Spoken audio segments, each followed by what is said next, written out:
ಬಂಧುಗಳೇ ನಮಸ್ಕಾರ. CGVಯ ಪಯಣಕ್ಕೆ ಸ್ವಾಗತ. ಇಂದಿನ ಪಯಣದಲ್ಲಿ ತುಮಕೂರಿನ ಪ್ರಮುಖವಾಗಿರ್ತಕ್ಕಂಥ ಜಲಾಶಯ ಬೋರ್ನ ಕಣಿವೆ ಜಲಾಶಯವನ್ನು ನಾನು ನಿಮಗೆ ತೋರಿಸ್ತೇನೆ. ಬಂಧುಗಳೇ ನೋಡೋಣ ಬೋರ್ನ ಕಣಿವೆ ಜಲಾಶಯ.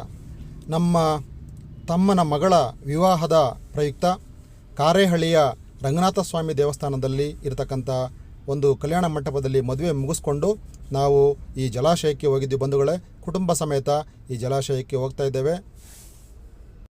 NH38 ಶಿರಾ ಮತ್ತು ಹುಳಿಯಾರು ಮಧ್ಯೆ ನಾವು ಪ್ರಯಾಣ ಮಾಡಿದರೆ ಅಲ್ಲಿ ಬಹಳ ಹತ್ತಿರದಲ್ಲಿ ಹೊಯ್ಸಳಕಟ್ಟೆ ಅಂತಕ್ಕಂಥ ಊರಿಂದ ಎಡಭಾಗಕ್ಕೆ ಈ ಒಂದು ಜಲಾಶಯಕ್ಕೆ ರಸ್ತೆ ಇದೆ. ಆ ರಸ್ತೆಯೇ ನಾವು ಹೋಗ್ತಾ ಇದ್ದೀವಿ. ಬನ್ನಿ.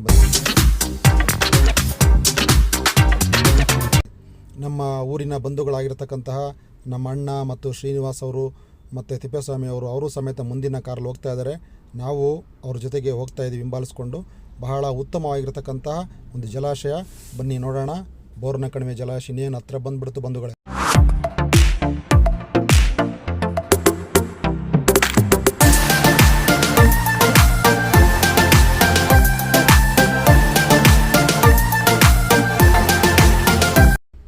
ನೋಡಿ ಬಂಧುಗಳೇ, ಇನ್ನೇನು ನಾವು ಹತ್ತಿರಕ್ಕೆ ಬಂದಿದ್ದೇವೆ ಜಲಾಶಯದ ಹತ್ತಿರದಲ್ಲಿ. ಈ ಜಲಾಶಯಕ್ಕೆ ಒಳಗಡೆ ಹೋಗೋದಕ್ಕೆ ನಮಗೆ ನಮ್ಮ ವೆಹಿಕಲ್ಸ್ ಬಿಡೋದಿಲ್ಲ ಬಂಧುಗಳೇ. ಸ್ವಲ್ಪ ದೂರದಲ್ಲಿ ನಿಲ್ಲಿಸ್ಬಿಟ್ಟು ನಾವು ನಡ್ಕೊಂಡು ಹೋಗಬೇಕಾಗುತ್ತೆ. ಈ ರೀತಿ ಕಾಲ್ನಡಿಗೆಯಲ್ಲಿ 1-2 ನಿಮಿಷ ನಡೆದರೆ ನಮಗೆ ಈ ಬೋರ್ನ ಕಣಿವೆ ಜಲಾಶಯ ಈ ರೀತಿಯಾಗಿ ವಿಹಂಗಮವಾದ ನೋಟವನ್ನು ನಾವು ನೋಡ್ಬೋದು ಬಂಧುಗಳೇ. ಈ ಜಲಾಶಯವನ್ನು 1888ನೇ ಇಸ್ವಿನಲ್ಲಿ ಕಟ್ಟಲು ಆರಂಭ ಮಾಡಿದರು. ಯಾಕಂದರೆ ಅಲ್ಲಿ ಒಬ್ಬ ಕುರಿಗಾಹಿ ಬೋರ ಅಂತಕ್ಕಂಥವನ ಒಂದು ಮನವಿಯ ಮೇರೆಗೆ ಮಹಾರಾಜರು ಇಲ್ಲಿ ಜಲಾಶಯ ಕಟ್ಟಿಸಿದ್ರು ಅಂತಕ್ಕಂಥ ಒಂದು ಇತಿಹಾಸ ನಮ್ಗೆ ಹೇಳುತ್ತೆ. ನೋಡಿ, ಬಲಗಡೆಯಿಂದ ನಾವು ನಡ್ಕೊಂಡು ಹೋಗೋದಕ್ಕೆ ಅಲ್ಲಿ ಅವಕಾಶ ಇದೆ. ಕೆಳಗಡೆಯಿಂದ ಎಷ್ಟು ವಿಹಂಗಮವಾಗಿರ್ತಕ್ಕಂಥ ನೋಟ ಕಾಣಿಸ್ಬೋದು ನೋಡಿ ಬಂಧುಗಳೇ. ಇನ್ನು ಹತ್ತಿರ ಹೋದಂತೆಲ್ಲ ನಮ್ಗೆ ಆಗಲೇ ಸ್ವಲ್ಪ ಜಲಾಶಯ ಕಾಣಿಸುತ್ತೆ. ಅಲ್ಲಿ ಕೆಲವರೆಲ್ಲ ಜಲಾಶಯ ನೋಡ್ತಾ ಇದ್ದಾರೆ ನೋಡಿ ಬಂಧುಗಳೇ. ಶನಿವಾರ ಮತ್ತು ಭಾನುವಾರಗಳು ಮತ್ತು ರಜಾ ದಿನಗಳಂದು ಬಹಳಷ್ಟು ಜನ ಈ ಜಲಾಶಯವನ್ನು ನೋಡಲು ಬರ್ತಾರೆ. ನೋಡಿ, ಇದೆ ನಾವು ಅಲ್ಲಿ ಜಲಾಶಯದ ಮೇಲೆ ಬಂದುಬಿಟ್ಟಿದ್ದೀವಿ. ನೋಡಿ, ಸಮುದ್ರದ ಅಲೆಗಳು ಬಂದು ಅಪ್ಪಳಿಸ್ತದವೇನೋ ಅನ್ನೋ ರೀತಿಯಲ್ಲಿ ಇಲ್ಲಿ ನಮಗೆ ಜಲಾಶಯ ನೀರು ಕಾಣಿಸ್ತಾ ಇದೆ.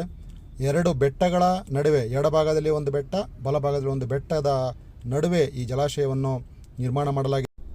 ನಮ್ಮ ಊರಿನ ಬಂಧುಗಳೊಂದಿಗೆ ಈ ಜಲಾಶಯದ ವಿಹಂಗಮವಾದ ನೋಟವನ್ನು ನೋಡ್ಕೊಳ್ತಾ ಇದ್ದೇವೆ.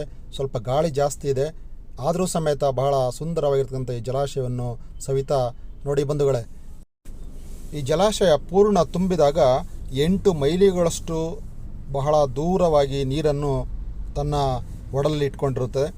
ಅದರ ಹಿನ್ನೆಲೆಯಲ್ಲಿ ಆ ಹಿಂಭಾಗದಲ್ಲಿ 2000 ಹೆಕ್ಟೇರ್ಗಳಷ್ಟು ಪ್ರದೇಶಗಳಿಗೆ ಈ ಜಲಾಶಯದಿಂದ ಬಹಳಷ್ಟು ರೈತರಿಗೆ ಅನುಕೂಲ ಆಗ್ತಾ ಇದೆ. ನಾನು ಈಗಾಗಲೇ ಹೇಳಿದಂತೆ ಈ ಜಲಾಶಯವನ್ನು ಮೈಸೂರು ಮಹಾರಾಜರು ಕಟ್ಟಿಸ್ಕೊಟ್ಟಿರ್ತಕ್ಕಂತಾರೆ. ಅದರ ವಿವರಗಳು ಇಲ್ಲಿದೆ ನೋಡಿ. ಅಲ್ಲಿ ಶೇಷಾದ್ರಿ ಅಯ್ಯರ್ರವರು ಆ ಕಾಲದಲ್ಲಿ ದಿವಾನರಾಗಿದ್ದರು. ಇದರ ಬೆಲೆ ಆ ಕಾಲದಲ್ಲಿ 2,20,000 ರೂಪಾಯಿಗಳಿಗೆ ಬಹಳ ಕಡಿಮೆ ಖರ್ಚಿನಲ್ಲಿ ಈ ಒಂದು ಉತ್ತಮವಾದ ಡ್ಯಾಮನ್ನು ನಿರ್ಮಾಣ ಮಾಡಿದ್ದಾರೆ. ಅದೇ ರೀತಿಯಾಗಿ ಈ ಒಂದು ಡ್ಯಾಮ್ನ ವಿವರವನ್ನು ಕನ್ನಡದಲ್ಲೂ ಸಮೇತ ಅಲ್ಲಿ ಕೆತ್ತಿದ್ದಾರೆ. ಆದರೆ ಕೆಲವು ನಮ್ಮ ಕಿಡಿಗೇಡಿಗಳು ಅಂಥ ಒಂದು ಐತಿಹಾಸಿಕ ನಾಮಫಲಕದ ಮೇಲೆ ಅವರ ಹೆಸರನ್ನು ಬರ್ಕೊಂಡು ವಿಕೃತಿಯನ್ನು ಮಾಡಿದ್ದಾರೆ. ನಿಜವಾಗಲೂ ಇದು ಬಹಳ ಬೇಸರದ ಸಂಗತಿ. ನಮ್ಮ ಸ್ಮಾರಕಗಳನ್ನು ನಾವು ರಕ್ಷಿಸಬೇಕಾಗಿದೆ ಬಂಧುಗಳೇ. ನೋಡಿ, ಇಂತಹ ಹಿನ್ನೆಲೆ ಇರತಕ್ಕಂಥ ಈ ಬಹಳ ಐತಿಹಾಸಿಕವಾಗಿರ್ತಕ್ಕಂಥ ಡ್ಯಾಮು ಬಹಳ ಚೆನ್ನಾಗಿದೆ.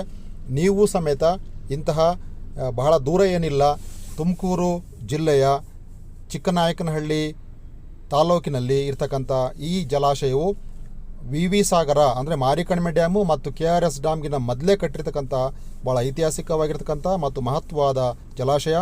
ಮತ್ತೊಮ್ಮೆ ಈ ವಿಡಿಯೋ ನೋಡಿದ್ದಕ್ಕಾಗಿ ಧನ್ಯವಾದಗಳು. ಶೇರ್ ಮಾಡಿ, ಲೈಕ್ ಮಾಡಿ, ಸಬ್ಸ್ಕ್ರೈಬ್ ಮಾಡಿ. ಧನ್ಯವಾದಗಳು ಬಂಧುಗಳೇ.